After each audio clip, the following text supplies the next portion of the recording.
하시고 또 이 예배를 받기에 합당하신 우리 주님을 찬양합니다. 저희 함께 기도하심으로 예배로 나아가겠습니다. 오늘도 우리와 함께 하셔서 우리의 길을 인도하시고 또 우리와 동행하시는 우리 주님을 찬양합니다. 하나님, 세상 살아갈 때가 때로는 힘들 때가 있고 하나님의 그 뜻을 지키며 살아갈 때가 참 쉽지 않을 때가 있지만 우리는 한 걸음 한 걸음 주님과 함께 그 손을 붙잡고 나아갑니다. 하나님, 오늘 우리가 넘어질 때에도 다시 일으켜 주시고 또 우리가 길을 찾지 못할 때에도 주님께서 우리의 길을 인도하여 주시옵소서. 우리의 진정한 빛 되시며 우리의 소망 되시는 주님을 따라가기를 소망합니다. 감사드리며 예수 그리스도의 이름으로 기도드립니다. 아멘.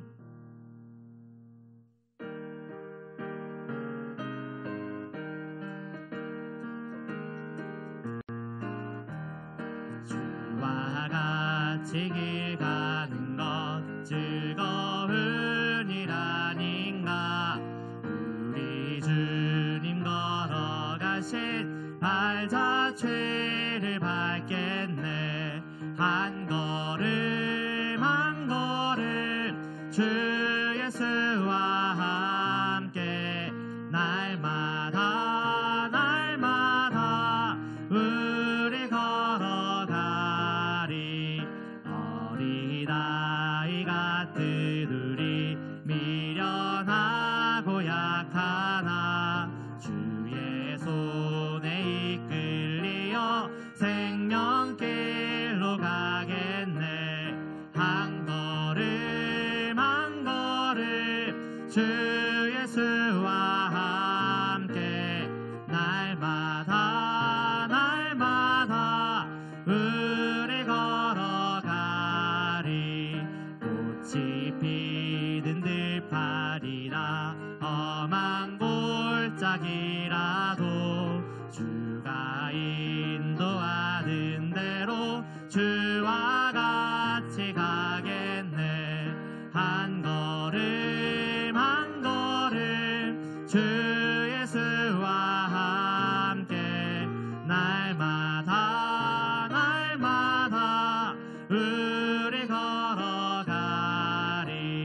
옛 선지자에도 같이 우리들도 천국에 끌려 올라갈 때까지 주와 같이 걷겠네. 한 걸음 한 걸음 주 예수와 함께 날마다 날마다 우리 걸어 한 걸음 한 걸음 한 걸음 한 걸음 주 예수와 함께 날마다 날마다 우리 걸어가리.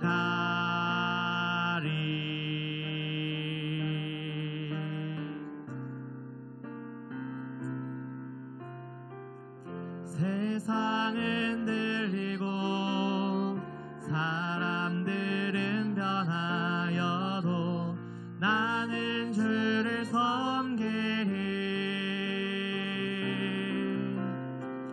주님의 사랑은 영원히 변하지 않네. 나는 주를 신뢰해. 오직 믿음으로 오직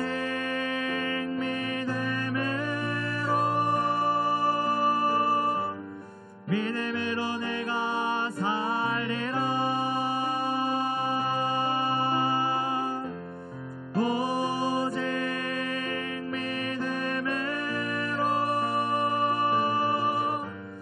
믿음으로 내가 살리라. 믿음은 들리고 믿음은 들리고 사람들 주를 떠나도 나는 주를 섬기리. 주님의 나라는 영원히 쇠하지 않네. 나는 주를 신뢰해. 오직 믿음으로 오직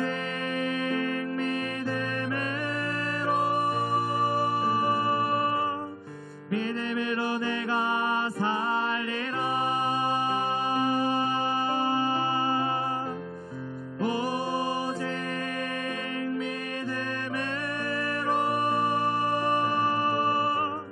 믿음으로 내가 살리라. 오직 의인은 오직 의인은 믿음으로 말미암아 살리라.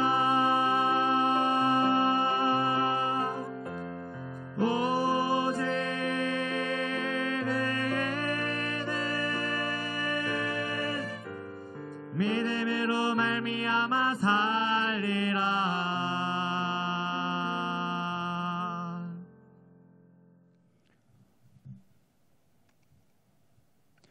할렐루야. 우리 하나님의 은혜와 평강이 우리 성도님들 삶 가운데 날마다 가득하시기를 주님의 이름으로 축원합니다.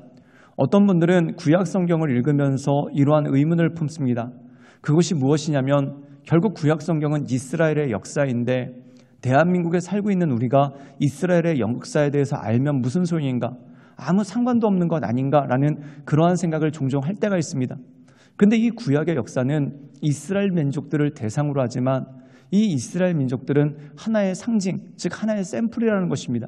즉 하나님께서 이 이스라엘 민족을 샘플로 해서 하나님께서 하나님의 백성들을 어떻게 돌보시는가, 또한 하나님께서 그들을 어떻게 이끌어 가시는가, 그것을 보여줌으로써 예수님을 믿고 하나님의 자녀가 된 우리들, 또한 예수님을 믿고 하나님을 따르는 하나님의 백성이 된 우리들, 즉 어떤 인종에 속해 있거나 민족에 속해 있지 않고 예수님을 구주로 믿고 또한 하나님을 아버지로 부르는 모든 믿는 자들에게 하나님께서 너희들을 어떻게 이끌어 가실 것인가, 그것에 대한 것을 이 이스라엘 민족에 대해서 민족을 비유로 삼아서 우리에게 알려주신다는 것입니다.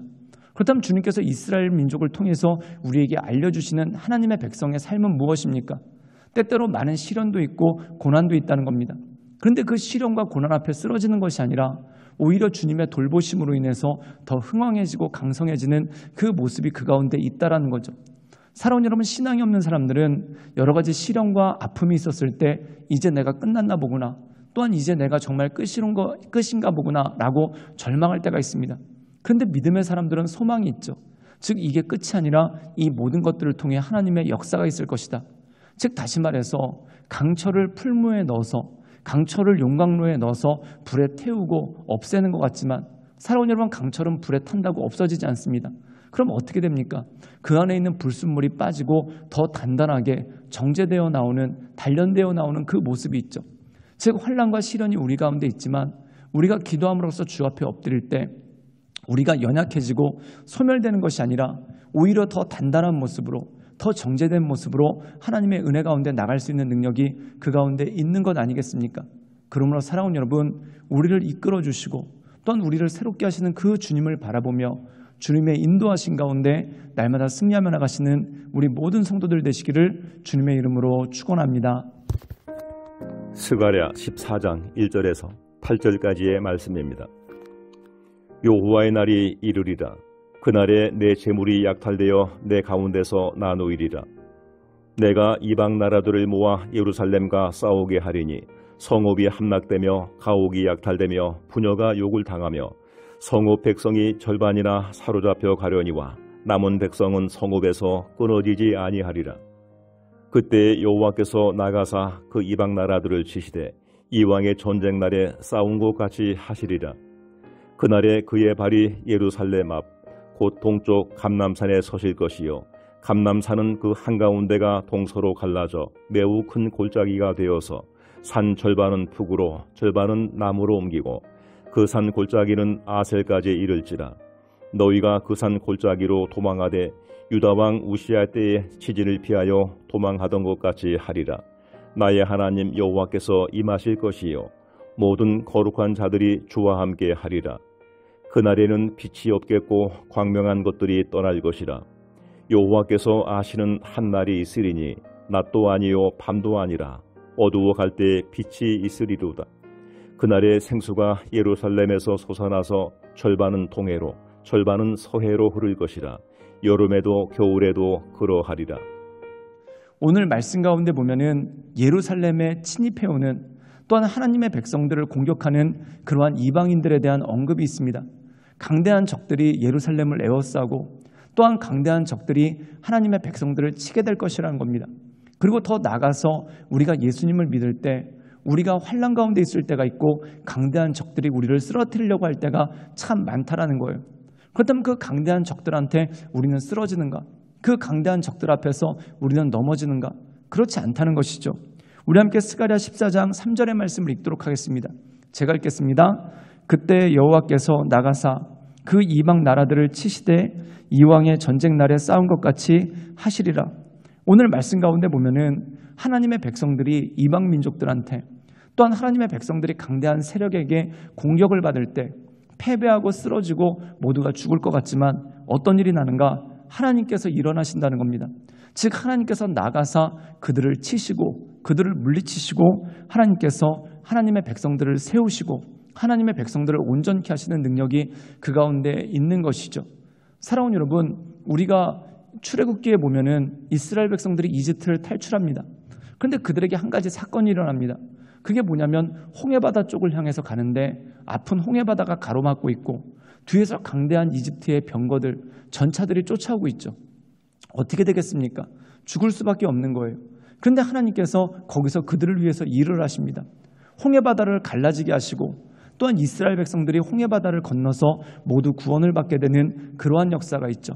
그런데 그들을 뒤쫓아왔던 이집트의 군병들은 어떻게 되는가? 모두가 홍해바다에서 수장이 되는 그러한 일들이 있다는 겁니다. 그럼 그 고난을 통해서 이스라엘 백성들은 무엇을 깨닫습니까? 하나님께서 그들을 지키신다. 이 홍해바다가 가로막고 있고 적들이 따라오는 것 같은 이 어려운 가운데서도 하나님께서 우리를 지키신다. 그리고 이집트 사람들은 그들의 주인이었습니다. 즉 다시 말해서 눈만 마주쳐도 오금이 저리고 또한 그들의 말 한마디면 벌벌 떨던 것이 바로 이스라엘 사람들입니다. 그런데 그 이집트 사람들이 하나님의 능력 안에 속절없이 쓰러지는 것을 보게 됩니다. 그때 깨닫게 되는 것이죠. 나의 진정한 주인은 하나님이시구나. 그리고 내가 두려워해야 될 것은 이집트의 폭력이 아니라 바로 하나님의 영광이로구나. 즉 내 시선이 어디로 가야 되고 내 정체성이 무엇인지 그것을 깨달아 알게 된다는 거예요. 즉 고난 가운데 있을 때 주님께서 우리를 위해서 일하십니다. 그때 우리는 깨닫게 되죠. 고난을 두려워하는 것이 아니라 하나님을 바라봐야 되는 거구나. 그리고 그 하나님을 바라봄으로 우리가 온전함으로 서나가는 것이구나. 그것을 알게 되고 그것을 깨닫게 된다는 거예요. 우리 함께 스가랴 14장 8절의 말씀을 읽겠습니다. 제가 읽겠습니다. 그날의 생수가 예루살렘에서 솟아나서 절반은 동해로 절반은 서해로 흐를 것이라. 여름에도 겨울에도 그러하리라. 오늘 말씀 가운데 보면은 생수가 예루살렘에서 솟아난다. 즉 이것은 무엇입니까? 생명의 물줄기가 솟아난다는 거예요. 그런데 이것이 예루살렘에서 넘쳐 흘러서 어떻게 가는가? 절반은 동해로 절반은 서해로 간다는 겁니다. 이 예루살렘은 내륙에 있는 도시입니다. 바다와 굉장히 멀리 떨어져 있죠. 그런데 그곳에서 흘러넘친 물들이 바닷가까지 흘러간다는 거예요. 그럼 그 의미는 무엇입니까? 예루살렘을 통해서 생명의 물줄기가 나오게 되고 또한 그 모든 것을 통해서 모든 민족들이 살게 되는 하나님의 역사가 그 가운데 생긴다는 것이죠. 사랑하는 여러분, 초대교회가 그렇습니다. 예루살렘에서 시작해서 땅끝까지 하나님의 역사가 나타나고 시기를 가리지 않고 또한 시절을 가리지 않고 나타나는 그 모습이 그 가운데 있는 것이죠. 사랑하는 여러분, 성도의 삶도 마찬가지입니다. 우리에게 고난이 있는 것 같으나 하나님의 영광이 우리에게 임하고 또한 우리에게 임하신 하나님의 역사로 말미암아 마치 동과 서로 모든 물줄기가 흘러가는 것처럼 우리를 통해 나타나시는 하나님의 생명의 역사가 우리 삶 가운데 나타날 거라는 것입니다. 그러므로 사랑하는 여러분, 그 주님 바라보고 그 주님 의지하고 날마다 그 인도하신 가운데 서나가시는 우리 모든 성도들 되시기를 주님의 이름으로 축원합니다. 함께 기도하시겠습니다. 사랑이 마으신 주님, 주님께서 우리를 붙들어 주시오니 주님께서 우리를 인도해 주시오니 주여 날마다 우리의 삶 가운데 오셔서 우리의 삶을 붙잡아 주시고 우리의 삶을 이끌어 주시고 하나님의 역사하신 가운데 늘 승리함으로 주께 나갈 수 있도록 주여 도와주시고 주님이 이끌어 주시옵소서. 주님만이 우리의 왕이시며 주님만이 우리의 능력이시오니 우리가 두려워하지 않게 하시고 떨지 않게 하시고 오직 주님만을 바라보며 하나님의 이끄신 가운데 늘 온전함으로 나갈 수 있도록 주여 도와주시고 주님 역사하여 주시옵소서. 주님께 모든 것을 탁드려오며 살아서 역사하시는 주 예수 그리스도의 이름으로 감사하며 기도드리옵나이다. 아멘.